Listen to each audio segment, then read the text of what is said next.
distinguished guests. Good morning, all the small business owners and veteran that are in the building today. Thank you for being with us this morning. This is a very important event. This is actually a really great event to be all connected and be with each other to support our journey on entrepreneurship. A little bit about myself. Prior to being with Turner Construction, I am the Community and Citizenship Manager for Turner Construction, but prior to this, I was a veteran-owned company in California, and then moved to Texas 4 years ago and sold my company. I can connect and relate with a lot of the small business owners in here that the entrepreneurial journey is a very long journey. And the one thing, if I was to remind you, if I had to give you some advice, that it's not a race. It's really, truly a journey of the highs and the lows. And really, as you go on this journey, you're going to learn a lot about yourself, but you're also going to learn about your company as well too, and how to get to the next level. And most of the time when we're on this journey, it feels like you're by yourself, right? You feel like everyone's a competitor, everyone is, you're up against everyone else, and you really have no one to back you up. And today I'd like to show you that you don't have to do this by yourself. There's a lot of resources out there, and there's actually a very powerful, impactful network that can get you to the next level where you need to go, or where you desire, where your company needs to grow. And today, I have three great panelists, and I'm going to ask the panelists to introduce themselves, their branch of service, the organization that they represent, and then also a summary of the organization, of what they do, and highlighting some of the specialized resources. But what I'd like you to do, all this, we're such on a limited time. If you hear something and you have a question, you can ask it towards the end or at some point throughout the summit today. Pull the panelists aside and ask those questions. Today is a very important day for you to kind of get some of those insecurities out, or like you're wondering about something or you need a resolution. You have the resources in this room to kind of get you in the right direction. So I'm going to hand it over to my panelists to introduce themselves. My name is Greg Shigemasa. I am a business consultant with the Texas Veterans Commission. I am an Air Force, Army, back to the Air Force veteran. Army was too hard. So I ran back to the Air Force. If you're not familiar with the Texas Veterans Commission, we are a state agency. We are not the VA. We are not the Texas chapter of the VA. We are the Veterans Commission. We have 8 separate veterans programs, everything from helping you do your claims, employment, education, a women's program, a mental health program. I know I'm missing somebody.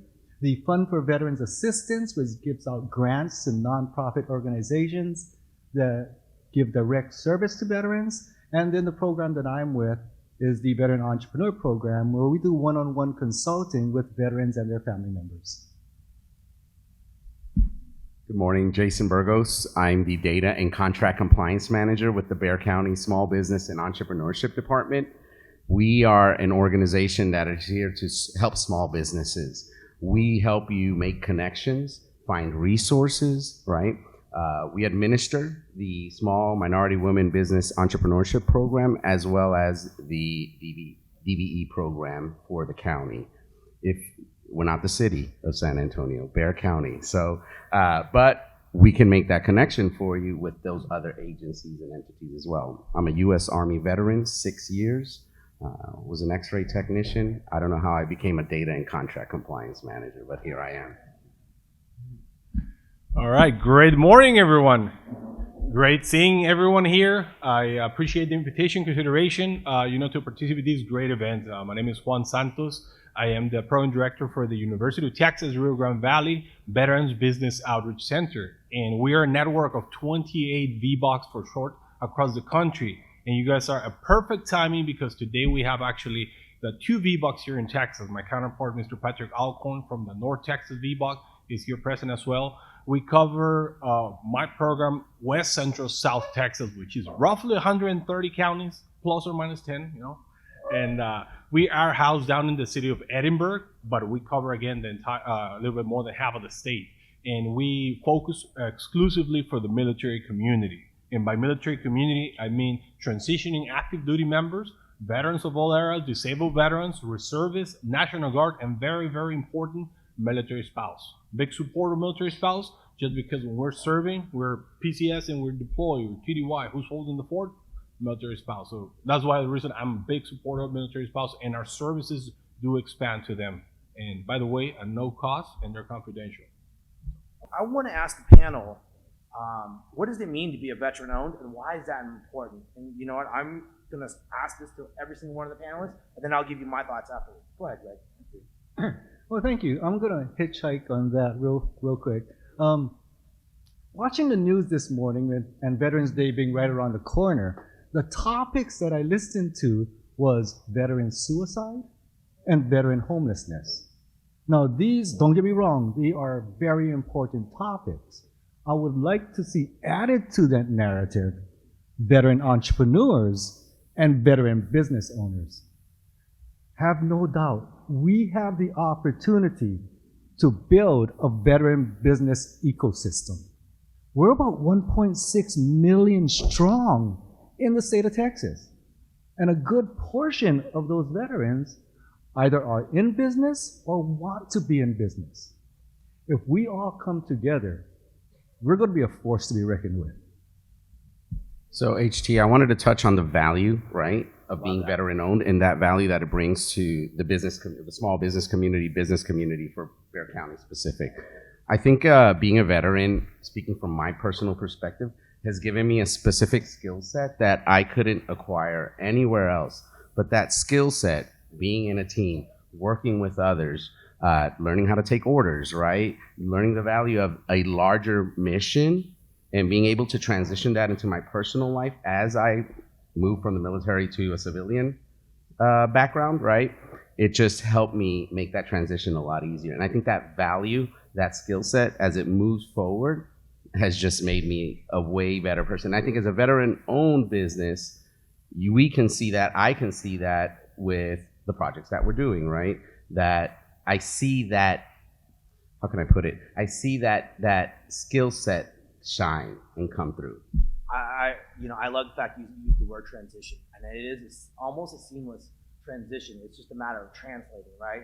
From like our military verbiage and the way we do things to the civilian side of running our own company, and how do we assimilate within that community is very important, right? And I mean, it's already tough enough to be a small business owner, but it's definitely a lot tougher when you're dealing with the other challenges of being a veteran-owned company as you're transitioning out and taking on this journey. I love that response. Thank you very much for that. Go ahead, Juan. I certainly agree. What Greg mentioned, with Jason, that's certainly the truth. Entrepreneurship, already know it's hard, right? It's difficult. It is a risk, getting into business. But what makes us, being fit for entrepreneurship veterans? Well, we acquire those skills in the military. I'm a big believer. Often fellow vets come to me and they're like, "Well, I just don't know how to translate, my skills." Whether you serve 3 years or 30 years, at one point or another, we all have to come out to the civilian world, right? But all the skills and abilities that we acquire while we're in, for example, we're very resilient. Resilience is ingrained in us. When we go, I've always mentioned this, we're at least Army guy, go to the field, right? For mission oriented, we have something to do. We have a mission. We train some more until we get it down to muscle memory. Once we get it down, guess what? We train some more. That's what we do. And same for all the branches. So we translate that into the entrepreneurship. That's what it is. And when something doesn't go right, what do? We regroup. We do good AAR. What was supposed to happen? Did it happen? Why not? Let's do it again. It's the same thing in entrepreneurship. It's that resiliency going forward. We're going to make mistakes. That's okay. That's why we're here. And we'll talk about, network to support you. It doesn't have to be an army of one. It takes a village. So go out, tap into the multiple resources. And veteran-owned business definitely got your walk with your head high. We're this specific group that can definitely bring entrepreneurship into our local economies and bring it up. Another powerful impact word, resiliency. I mean, if you really think about it, we do handle that resiliency a lot different than most people do, especially how the way that we're trained to go past the adversity to resolve matters. We are very stubborn in nature when you're in uniform. There's always, if there's a will, they say, there's a way, right? And that's That's kind of part of being an entrepreneur, right? To build some of that, and some people take years to kind of build that, right? But it's a process. I'm gonna give you my thoughts. I think part of it is recognition and identification, right, of who we are, right? We've served, and now we're heading on to the next stage. To have that network is very important. So to be identified as a veteran who is now an entrepreneur is, for me at least, it was very rewarding. The other is I get a common question. When you look at a contract or you look at a public opportunity, there's breakdowns of percentages of what that contractor, that general contractor has to meet. And if you noticed, veteran-owned is on the low side of the percentage. And people always ask me why. I always ask them, well, did you register as a veteran-owned company? The answer is always, majority of it, 99% of the time, it's no.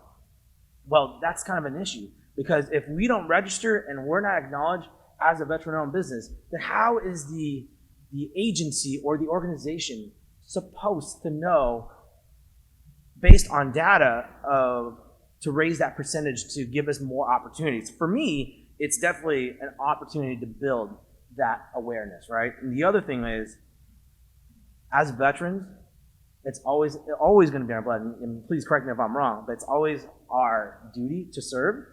And being a veteran entrepreneur now is only going to set the path for the future of veteran entrepreneurs, right? When we get out of the service, most of the time, there's only two options. Either they'll help you find a job, or you're going back to school.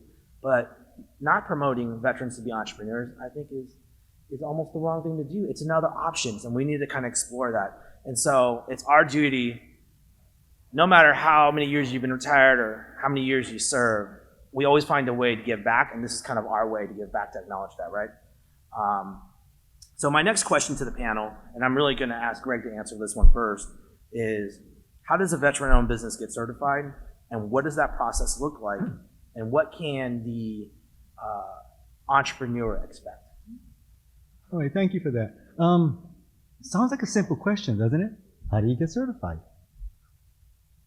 Well, that's a confusing, complicated question right there.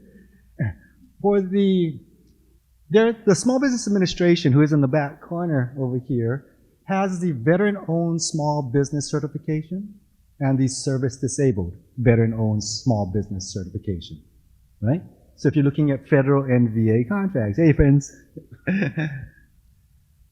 if you're working on the state level, there's the Texas Comptroller of Public Accounts here on this side with the Hub statewide program that's recognized by state level.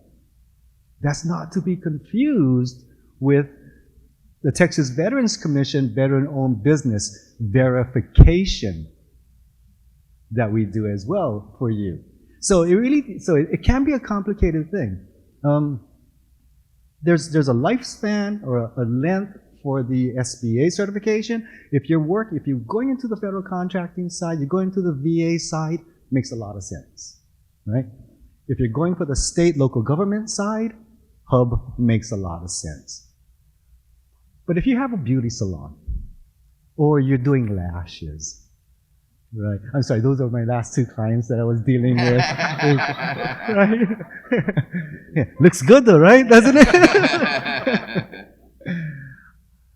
Are those certifications something that you're looking for? You're not going to go into government contracting, right? So what we did with the Texas Veterans Commission side is we came up with a veteran-owned business logo for promotional and marketing purposes to put yourself out there and be recognized and stand up as veteran entrepreneurs and veteran-owned businesses. Now, all of this is not to be confused, again, with the current Texas Senate bill that we are working with.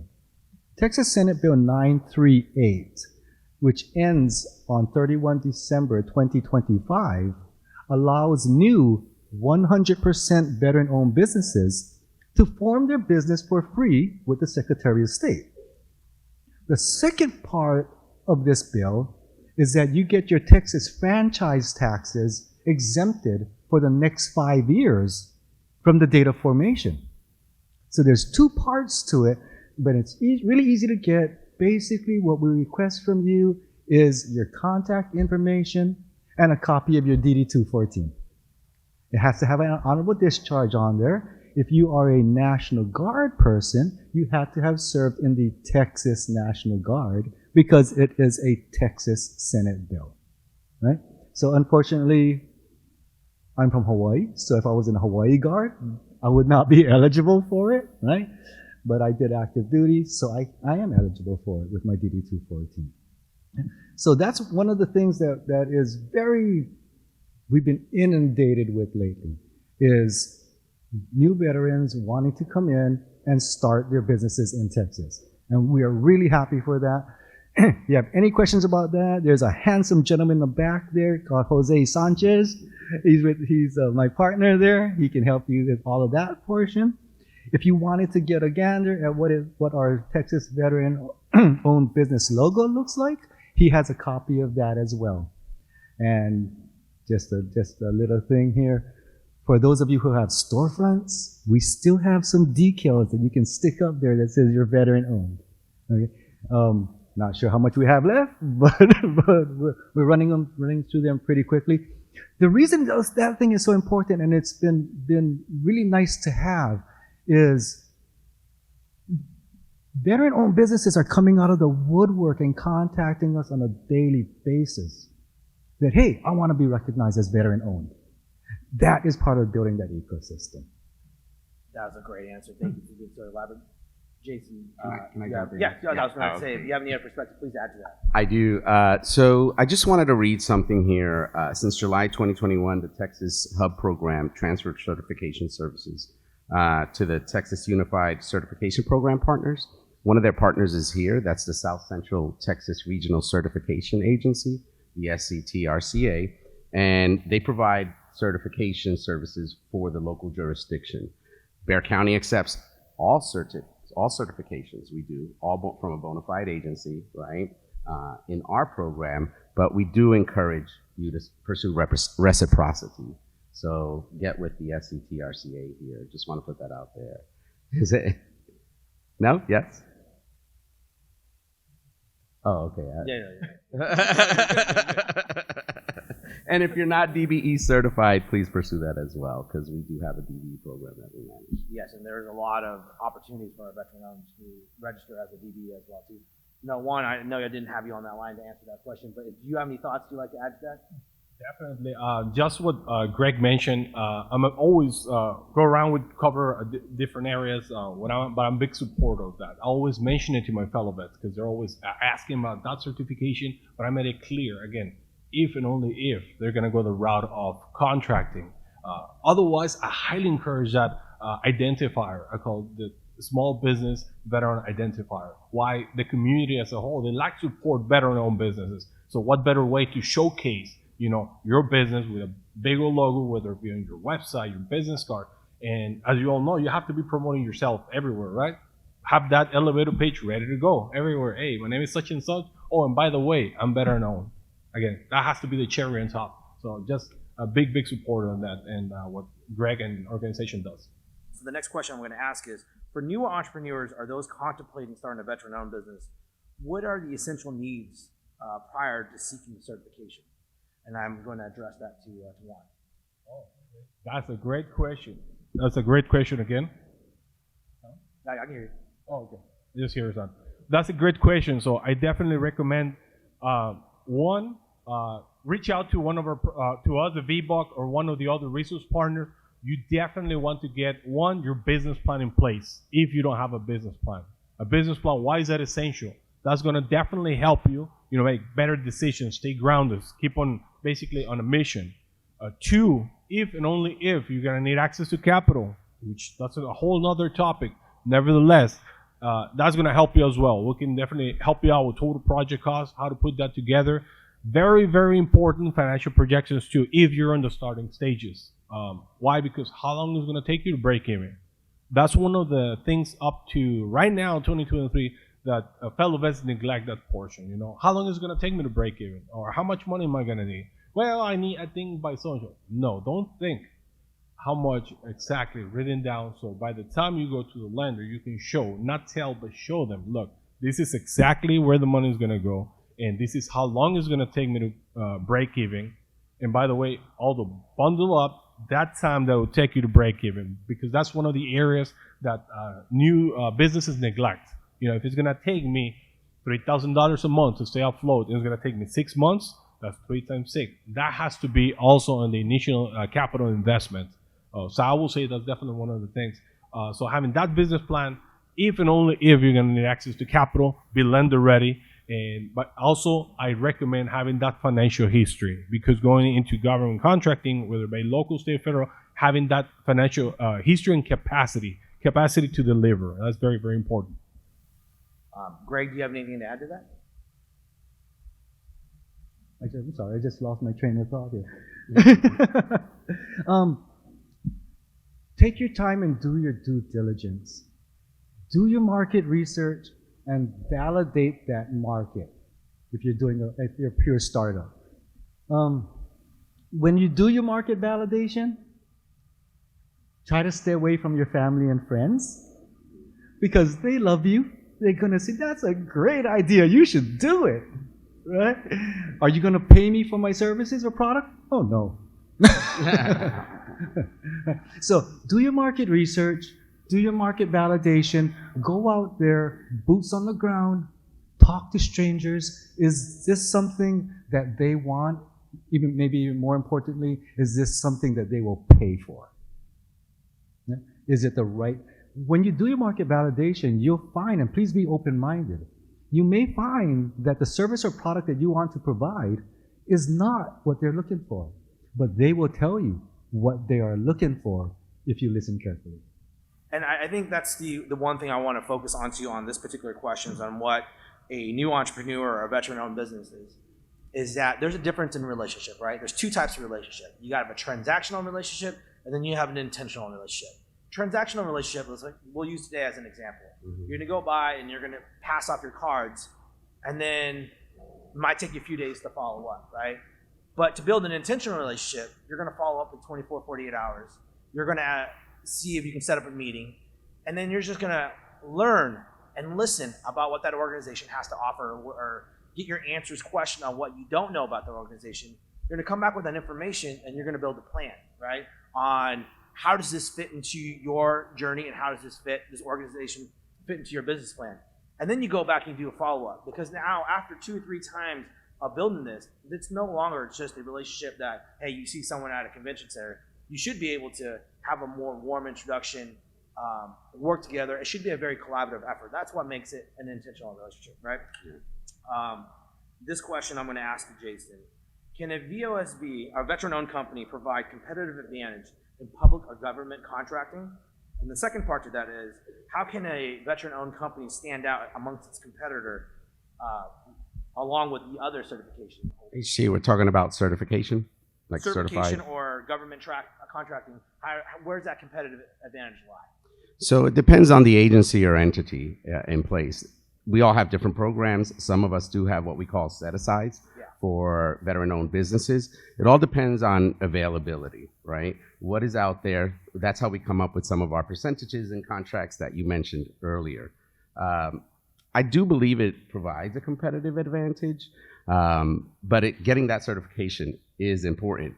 Going back to your, aside from the certification, it's building these relationships. So I'm going to touch on one of my coworkers, Linda. She talks about building relationships. She has built relationships throughout her whole career, knows everybody, knows where to find resources. So it's that relationship you build with that entity, even at times. Even though we're government, we've got rules to follow. Knowing who you are helps. So I want to talk about a company that they're veteran-owned, right? They're an IT company. They were pursuing a Bexar County contract for like 8 years. I used to be a procurement person before I joined a small business department, and they were nonstop. They would show up at my door every 3 to 6 months, and I brought them in, talked to them. They didn't get a contract with us till about the 8th year, and I've been in government for 16 years.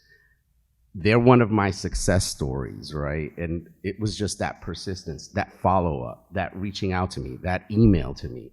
Even though sometimes I didn't get back to them, they would still show up and say, hey, can we have a meeting? And of course, we meet with them. I do believe having that veteran connection with that company helped a lot. Just this morning, I took a phone call, veteran-owned business, electrician. He said, hey, one of the bibliotech wants to do a contract with him.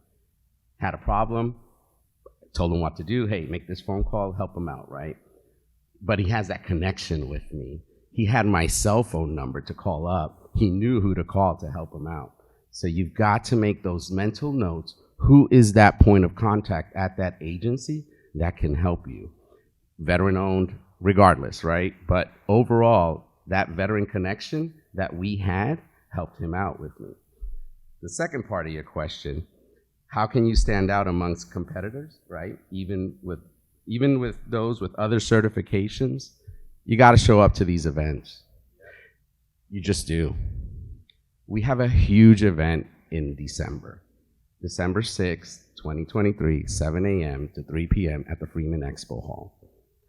There are so many companies that have contracts that walk away from that conference with contracts or eventual contracts. Doesn't have to be just with Bexar County, because all of these agencies that are around here will be there. And it's a huge event. It's free parking, free food. I try to push that as often. You get breakfast and lunch if you register. Show up. But you also have to be able to stand up and talk to these agencies and let them know who you are and make a connection with them. I made connections there. Another company I think about. This one's also, I'm going to go off Please do. I'm Puerto Rican, right? So that adds to it. I always throw that out there. That's me. It's who I am, right? Just like some of you put out your veteran, et cetera, et cetera. Veteran-owned business, Puerto Rican, made that connection with me, right? The Puerto Rican might have been a little higher than the veteran connection, but he was also persistent. It took him about 8 to 9 years. He goes, what do I have to do? Call me by my last name, Burgos, right? And I just told him, you got to just keep going. Keep sending me the email. I'll send it out to the end-using departments. Eventually, he also got, and smaller thresholds, there's different rules, and we can talk about that. I'll talk to you one-on-one about purchasing thresholds for Bexar County, just like anyone else, you can talk about their agency. But he was getting those small dollar contracts nonstop. And now he's just a regular vendor for us on small dollar, POs, purchase orders, one-time jobs. He does AV work, so. New Business Capital Partnership. I'll even put them up. Yeah, just success stories, right? It's those success stories. So please continue making those contacts. I'm going to talk about the conference. Please register. It's the biggest event, I believe, for small businesses in South Central Texas. You have to be there. So we also talk about follow the plan, right? Listen to those folks that you are making the connection with. Ask them, what do I need to do, right? So mine is pretty simple. Send me your business plan, send me an email. If you don't hear from me in 2 weeks, follow up with me in 2 weeks to find out what did I do with that email? Who did I send it to? And then I'll give you further steps from there, right? So reach out to the end-using department. If you still don't have anything in 3-4 months, hit me up again and we'll try it again and again. We may escalate. I might have to get my director maybe to just say, hey, and it's not forcing business, it's just talk to them. Right? Give them the opportunity. We talk about opportunities in our department, and that's just, you have to also look for, can't sit there and wait for the opportunities 100%. To come to you. You got to go look for them. Just follow that plan, the instructions given to you. Do this, do this, do this, and follow through. Plenty of businesses don't follow through sometimes, but there's also many that do. And I always talk about, they followed kind of the plan, right? May not happen in 6 months. Some of them do. Some of them it takes 8 years. One last question for the panel before we take Q&A. What do you think is the common mistake that a veteran-owned business makes? And this is for all the panel. Could you repeat that? What is the common mistake that a veteran-owned business makes? Relying too heavily on that veteran status. You love that have answer. to perform. 100%. Your business has to perform. I hear so many times, I'm looking for government contracts. I'm a veteran. I should get the contract. You have to be able to perform that contract. So, it's good to have that veteran designation. It's fantastic to have that. But if you're brand new to government contracting and you're looking for a large VA or federal contract, but you have not performed at the local level first to prove that you can do it, well, that's going to be a tough road. That's a great response. Thank you for that. Jason, Juan? I think a common mistake is that sometimes it's great to focus on the larger mission, but it's that performance part, just piggybacking on it, those details in a solicitation that you have to provide, right? So that that opportunity came to you. There's some details in that solicitation you have to, when you submit your proposal, your bid, and sometimes they're overlooked. It's what I've seen sometimes, just because there's a focus on, I'm a veteran, I should get that job, but they may overlook some of those details. I'm a pretty detail-oriented person myself, right, as former purchasing person. So I would just say, if you're a veteran-owned business, focus on those details. Make sure that everything, your T's or your I's are dotted, your T's are crossed, right? So that that opportunity can come to you. And when it does present itself, that you're ready to perform. As we say in the Army, attention to details. Yeah, because Army, we like to just roll on through it. What about you, Juan? Yeah, no, definitely.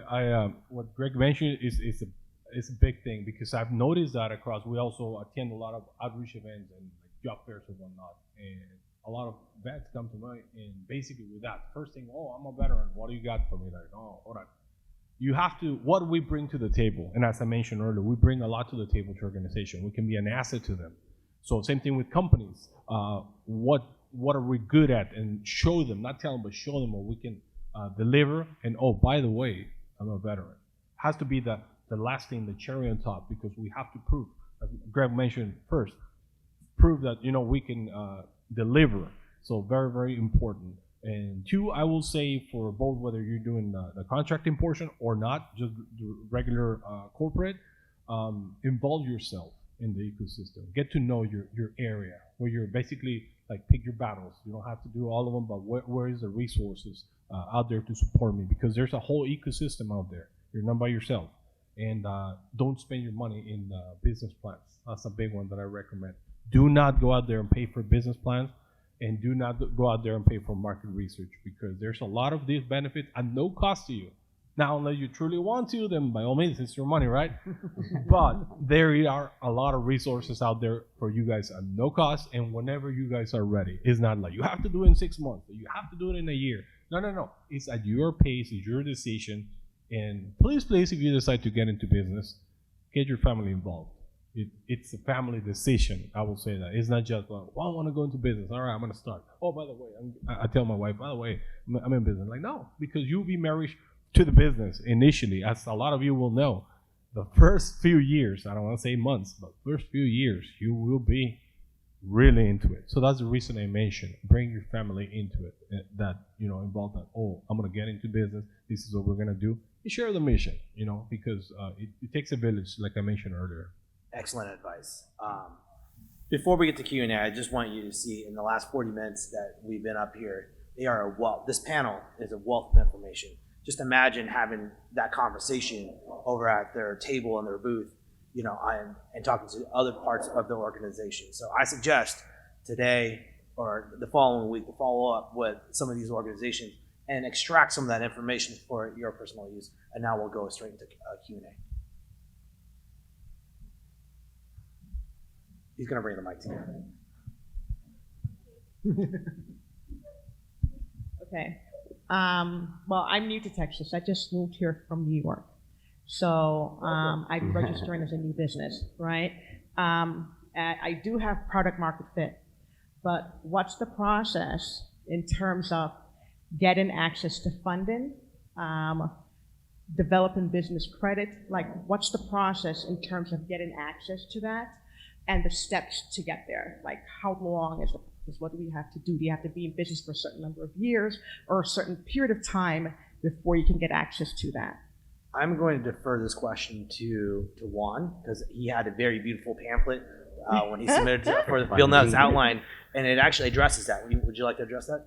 No, definitely. So to reiterate, you're coming from New York, you already got the business, and you had the product, but you need access to capital, and you need the second portion.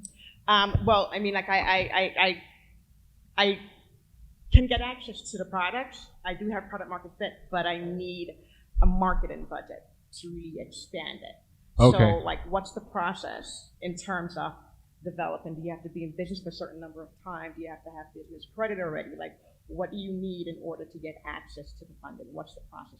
Step one, I strongly recommend reach out to one of our programs, whether it be us, the VBOC, the HBDCs, the SCORE chapters, or the Women's Business Centers. We all offer technical assistance when it comes to the business plan, market recognition, market research, industry analysis, access to capital in the way of being lender ready. Not that we do loans ourselves, we do not, but we help you be lender ready. You know, what are the things that you need to assess your specific situation?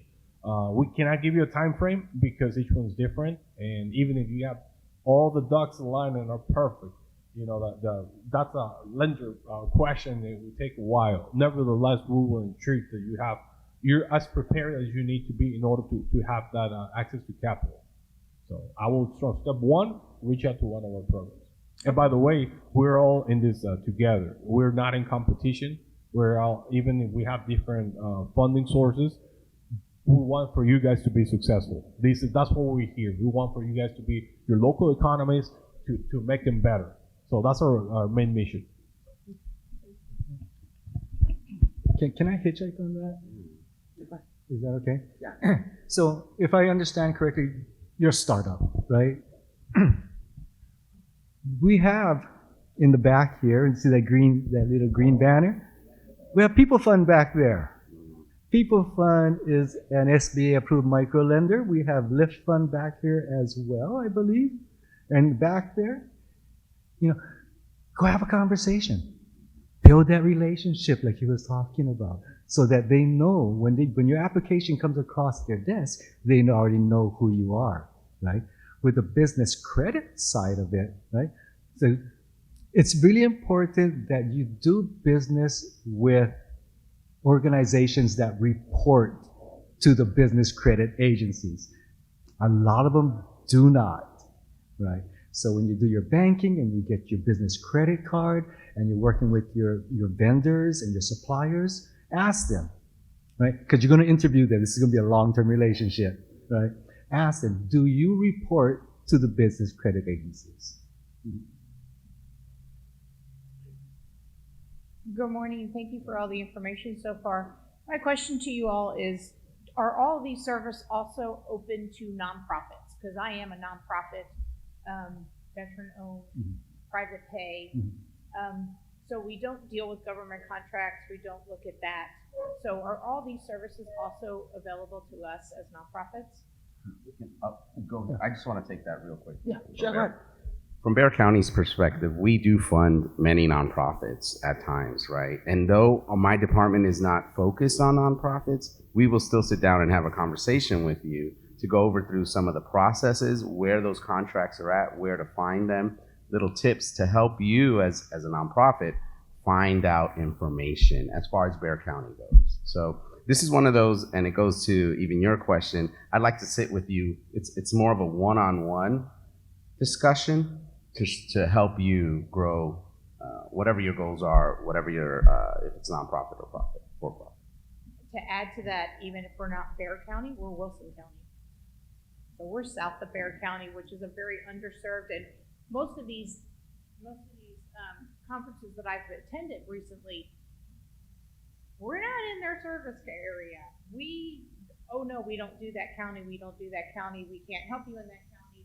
Maybe reach out to Bexar County says no, this county says no. So for the rural community and overall is very underserved. How do you all help the rural community?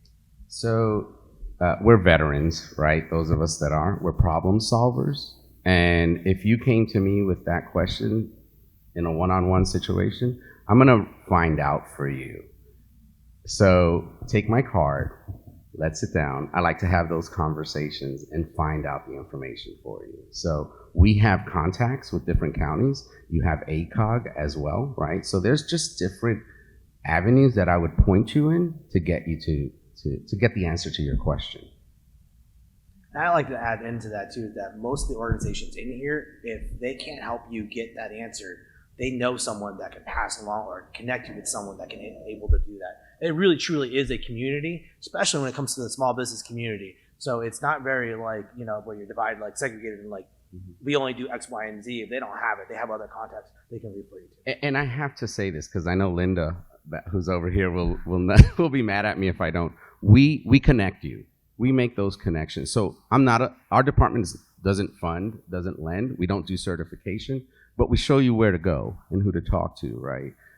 We are more primarily focused on Bexar County projects, but again, problem solving is what we do. So. We at the Texas Veterans Commission, we're a state agency. So we work in all 254 counties in Texas. And we'll work with for-profits and for nonprofits as well. I'm going to hop in there real quick. Jarvis Burr, I'm back here in the back. For your question, along this wall, there are many agencies that are state and federal. They don't care if you're in Bexar County, as long as you're here in the state of Texas or in the United States, which if you're in this room, you are. So us, Office of the Governor, we serve you rural, urban, no matter what, come to us. We're here to support you. As well as any of these that have Texas in their name or the Department of being a federal agency. Just wanted to throw that out there. Let me add that up. So again, adding to what Greg and Jason and Jarvis mentioned, from the VBUC perspective, yes, we're funded by the SBA, federal, and we do cover, as I mentioned earlier, a little bit more than 130 counties, so you're definitely going to be within my area. So we can help you in the following ways, because as you mentioned, you're a nonprofit, so not for profit, so access to capital, we can't help you with that. But what I can help you with is definitely the technical assistance if you need to put together the business plan, which is certainly similar, for business or not. So that business plan, the technical assistance, and maybe some industry analysis, stuff like that, we can definitely help you in that aspect. Hi. Sorry. Good morning. I know a lot of this stuff is about government contracting, so I'm going to be a little selfish. And I just sell retail, make my own thing. But in terms of like marketing, veterans love supporting veterans and all that kind of stuff. And is there any recommendation in terms of marketing that what's the best way to reach out to the veteran community to be like, hey, I'm a veteran business. Do you want to buy from me? That makes sense. Be a part of the veteran business organizations. There's a bunch of different veteran networking sources, like Combined Arms and Bunker Labs. Yeah. Bunker Labs is a national nonprofit organization with chapters in all the large metros. Right? There's Combined Arms, which is a connector. Right? There is the Houston Regional Veterans Chamber of Commerce, which San Antonio is within their territory. On the north side, there is the DFW Veterans Chamber of Commerce. So we got two veteran chambers here in the state.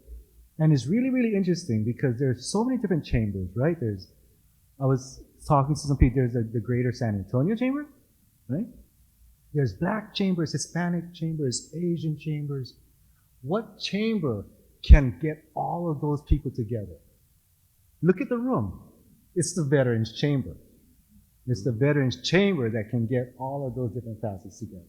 So yeah, connect with us. We can connect you with the different organizations, and see what works best for you. Well, Greg said, just continue networking, hustling, attending events, everything happening. I'm not sure if you're here in San Antonio or any other city, but definitely get involved on anything to do entrepreneurship. It doesn't necessarily have to say veteran, because you'll be surprised where you find a fellow vet, and just attend. And I like to tell my fellow vets, the worst thing that can happen, you're going to learn something new. So 100%. I like that. Bexar County has a military and veteran services center. So again, yeah. Who told you? Linda. Okay. And I think we're concluding our panel discussion right now. So thank you to the panelists for showing up today and providing that wealth of information. Thank you for your question and answer, and thank you for being here today. HT, thank you very much for moderating this panel for us today. I know there